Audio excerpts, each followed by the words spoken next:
Meaning of execrable. Execrable. Execrable. Execrable. Execrable.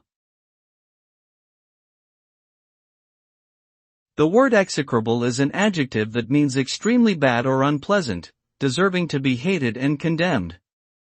It is often used to describe something or someone that is truly reprehensible and deserving of strong disapproval or disgust. For example, an execrable act might be one that goes against the most fundamental principles of human decency, such as committing heinous crimes against others. When something is described as execrable, it is generally considered to be among the worst of its kind and is typically avoided or condemned by those who encounter it.